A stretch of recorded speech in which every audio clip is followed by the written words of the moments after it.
Tara, samahan niyo ako magpalit ng tubig sa swimming pool ng resort namin, guys.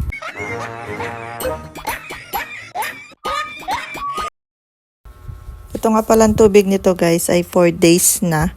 Kaya naman, sobrang dulas na ng ilalim. Kaya tara, simulan na natin kudkurin ang ating swimming pool, guys. Kaya naman agad ko nang pinakuha ng brush si Tutoy at sisimulan ko na. At yan, guys, pagkatapos ko nga palang kudkurin yung sahig ng ating swimming pool, ay inalis ko ng isa-isa yung paa ng ating swimming pool.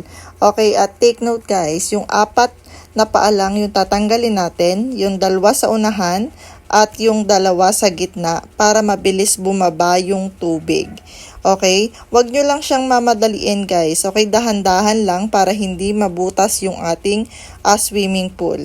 At yan, kapag nasimulan nyo nang tanggalin, okay, yung 4 na paa ng ating swimming pool, ay kusa nang bababa yung ating mga tubig, guys.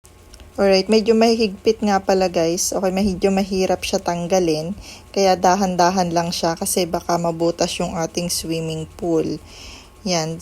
So, dito sa part na to, guys, isang paa na lang yung hindi ko natatanggal, yung sa bandang gitna. Yan, tapos makikita nyo na lalabas na yung tubig niya, guys. Kitang-kita nyo naman, walang kahirap-hirap. Okay, para kayong nagbulwas ng dam. Yan, at habang pinapatagas ko nga yung tubig, okay, binarush ko ulit siya, guys. Kasi nga, sobrang dulas pa rin niya. Yan, kaya habang binabrush ko siya, yan, tinutulak ko na rin yung tubig para mabilis siyang maalis, okay, sa loob ng ating swimming pool. Kita nyo naman, Diyos ko, sobrang lati na dito sa aming harapan. Kasi nga, guys, hindi naman samentado yung aming harapan. Yan, lupa lang siya. Tapos yung tubig niya doon pupunta sa kapitbahay. Hay, naku, talaga mabarangay na lang ako. Yan, kapag nabarangay ako, guys, alam niyo na kung saan ako hahanapin. Okay, makikitubos na lang ako sa presinto, guys. Okay, dahil napakarami ng tubig na pinakawalan ko, daig pa ang sa Angat Dam. Kapag magpapakawala ng tubig, kailangan bumabaha. Pero in fairness talaga, guys, ang hirap niyang linisin kasi sobrang dulas nung ilalim. Para siyang naglulumot. Kung pwede lang talagang lagyan to ng chlorine, baka binuhusan ko na ng chlorine. Ang problema lang dito, guys, baka naman mamuti yung ating swimming pool. Okay, pati ako mamumuti na rin. Mamumuti na rin ako, guys, kasi liligo ako sa may chlorine. Kaya yan, habang tinatanggal ko yung tubig, okay, ang tagal niya, guys. Sobrang tagal. Sobrang tagal niya bago matanggal yung tubig. Kaya ang ginawa ko ay tinulungan ko na. Tinulungan ko na yun. Tinabo ko na lang siya. At pero dahan-dahan lang kayo, guys, ha, pag nagtatanggal kayo ng tubig habang tinatabo nyo kasi baka mabutas yung ilalim. Yan, at tingnan nyo naman ang bata ay tuwang-tuwa sa tubig. Yan, dati yatang Shokoy ang tatay nito. Huy! Yan, tingnan din. Ay, sarap na sarap sa tubig. At alam nyo ba, guys, maikwento ko lang, ha, yung tubig nga pala dito sa amin sobrang lamig. Okay, kasi nanggagaling siya sa bukal. At take note, ha, ang tubig dito sa amin hindi galing sa Nawasa, kaya sobrang mura lang ng binabayaran namin every month. Okay, hindi kayo maniniwala, ang bayad lang namin sa tubig, guys, 80 pesos per month. Okay, pag nag 120 pa yan, ay dahil gumagamit kami ng swimming pool, guys. Pero ngayon lang yan kasi ngayon lang naman nag-summer. Ngayon lang kami gumamit ng swimming pool. Kaya, tingnan nyo, itataas ko na lang siya, guys, para mas mabilis, okay, na matanggal yung ating tubig. Kasi kapag ganyan-ganyan lang, ayaw niya talaga matanggal, guys. Hindi siya maubos-ubos. Kaya isang taas ko lang, sayang naman yung ating malalaking braso kung hindi natin kayang itaas yung swimming pool, di ba? Kaya, pakisipa na nga rin kasi para mabilis matanggal yung tubig.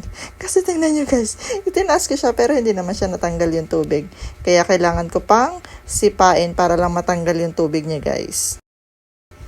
Tingnan mo naman ang bata at tuwang-tuwang maglandi sa tubig. Pupunta pa talaga yan dito, guys, at doon talaga siya makikisaw-saw maigi. Kaya nga, nung naubos ko na yung tubig, guys, yung mga buhangin niya, doon naman siya pumunta sa unahan. Kaya naman, ang ginawa ko ay habang nandyan lang yung mga buhangin sa unahan, ay tinaas ko yung bandang gitna niya, guys. Yan, tingnan nyo. Ayan, andar na andar ang tubig sa hose. Oh, at ang bata, hindi magkanda tuto dahil gustong-gustong maglandi sa tubig. Yan, kapag tinaas ko yung gitna, guys, pinasiritan ko yan kay Tutoy kasi nga ang dami niyang buhangin. Okay na hindi ko alam kung saan ang gagaling para makakagawa ka na ng buong bahay para lang dito sa ating swimming pool. Parang may minahan ba rin guys? At ayan, syempre, struggle is real. Kasi nga, ang hirap tanggalin ng mga buhangin. Kaya kailangan mo talagang itaas yung gitna niya, guys, para lang malinis mo siyang maigi. At ang mahirap pa din dito, guys, sobrang dulas niya.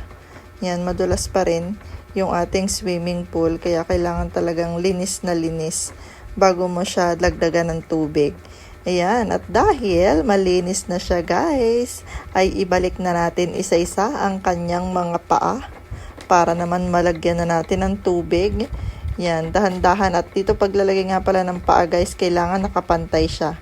Kasi kapag hindi siya pantay sa paglalagay mo ng mga paa, ay Diyos ko, guys, mahihirapan kayong maglagay ng tubig kasi yung tubig nyo, daig pa ang may wave.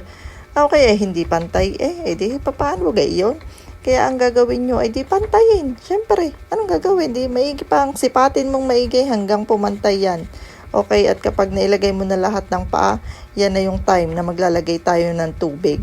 Okay, di mo? Hindi pa tapos yan, guys, pero yung tubig, hindi malaman kung saan ang punta. Saan ang punta ng tubig na yan? Okay, yan. Kapag nailagay nyo na, guys, yung paa dito sa bandang unahan, yan, magsisimula na tayong maglagay ng tubig. Yan. So, lagay na natin yung huling paa. Okay, ng ating swimming pool. Yan dito sa unahan. Yan, tingnan nyo. Ibaba nyo lang siya, guys. And make sure nyo lang, guys, na kapag ilalagay nyo, okay, yung ating mga paa, pantay na pantay siya. At ngayon nga, at ako ay may isang problema, guys. Ang problema ko ay hindi ko alam kung paano ko mapapaabot yung hose namin dito sa aming swimming pool. Pero syempre, bright tayo O, 'di ba? Bright tayo. Kaya nakaisip ako ng isang magandang paraan. Okay, para may humawak dito sa ating hose. Kaya ang ginawa ko, guys, ay kinuha ko yung bisikleta ni Atoy. Yan, kapag kinuha ko yung bisikleta ni Atoy, doon ko itatali, guys, yung ating hose. Yan, sabi ko sa kanya, Toy, hawakan mo muna, are. At tingnan mo naman, pag ganito yung katulong mong maglinis ng swimming pool, mas nauuna pang linisin yung kanyang tsinelas. So, yan na siya, guys. By the way, naitali ko na nga pala siya doon sa bisikleta ng bata. Yan, yun yung nagsilbing handle ng ating hose para malagyan natin siya ng tubig. At yan, tingnan nyo naman. Yan na naman siya, Hindi talaga makanali. Araw-araw excited siyang maligo. Hindi pa yata naputok ang araw. Huy, ang OA. Yan, hindi pa naputok ang araw. Gusto niya na mag-swimming, guys. Pero ang totoo, tulog pa naman siya nun. Kaya hindi pa siya makakaligo. Yan, tuwan-tuwa pa rin siya. At ito na nga ang ating finished product after 1 million years. Yan na siya, guys. Diba? Sobrang linis na ng ating swimming pool. Diba? So, click, guys, and subscribe. Please like and subscribe.